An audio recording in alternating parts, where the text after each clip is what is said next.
Hey there, students. Let's talk about the Enlightenment, and specifically the values of the Enlightenment. Quick shout out to Mr. Baker's class in Blacksburg, Virginia. Granted, we just beat them in the ACC championship, but hopefully everybody's good with that. They played a good game. Virginia Tech.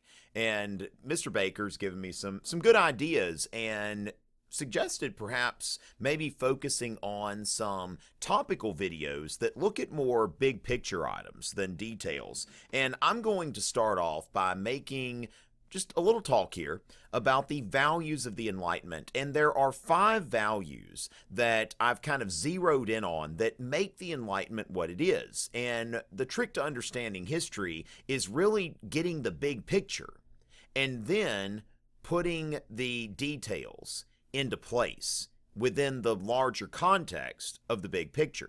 So when we look at the values of the Enlightenment, we've got reason, science, progress, liberty, and toleration.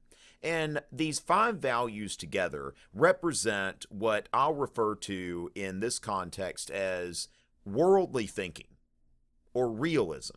Looking at the world as it is and discovering the world as it is, because a lot of times we just tend to go on the world based on how we've understood it or how we've been told by someone else to understand it. That's what Immanuel Kant was warning us about when he talked about this state of nonage, this state of adult childhood that so many people are caught up in because they never think for themselves. They never use their own reason.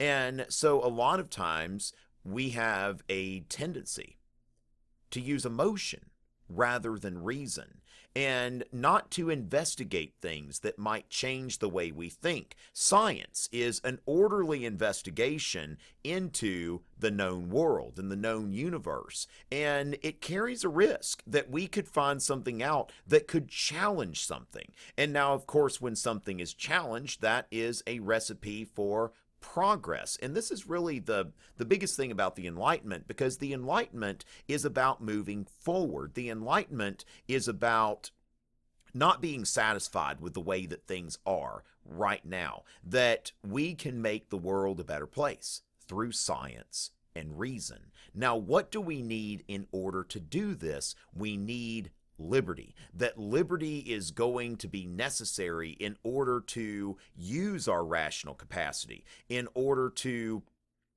be able to experiment with science, to be able to discuss ideas, new ideas that will be able to bring us from where we were to where we can go, and not being satisfied with what we have right here.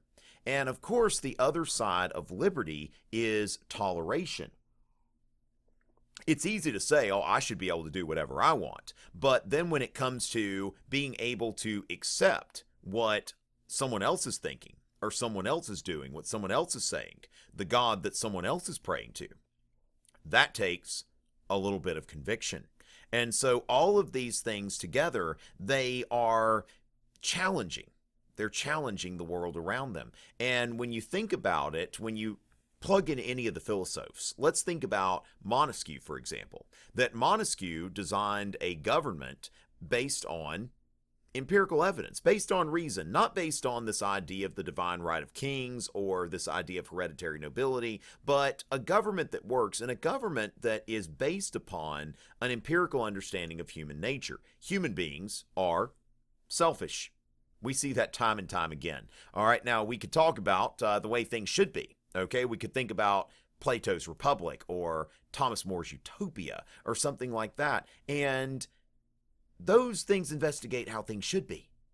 But Montesquieu's thinking about the way things are. Let's design institutions around human selfishness because that's the way the world is.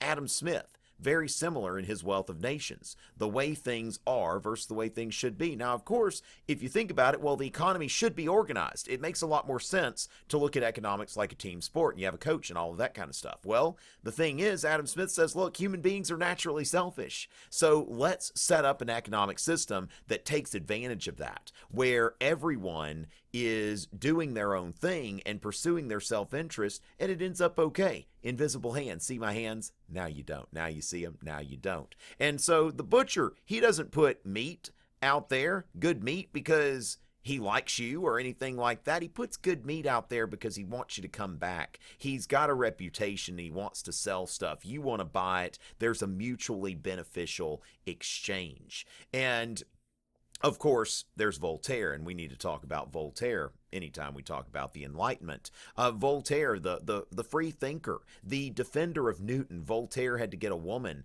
to explain Newton to him because he didn't quite understand it, but he knew there was something there, and Voltaire wanted to explain Newton. Why? So that science could progress from where it was. Voltaire, a big advocate of religious toleration, a big enemy of intolerance and the intolerant institutions that governed France at that time. So as far as that goes, anytime you're thinking about the individual Enlightenment thinkers, the philosophes, plug this formula in and see if it works. See how it works for you. If it doesn't, modify it a little bit. But it's very important if you're going to be successful at history to think about putting anything that you learn into a bigger context and not just focusing on minutia that by itself really those little things don't make sense unless there's a big picture. So thank you, Mr. Baker, for the idea, and hopefully I'll do some other videos like this. Let me know in the comments what you think of this type of video, if you found it helpful and all of that kind of stuff. And of course, if you're not subscribed, please do so. Social media at Tom Richey, and of course, TomRichey.net. It's always a pleasure.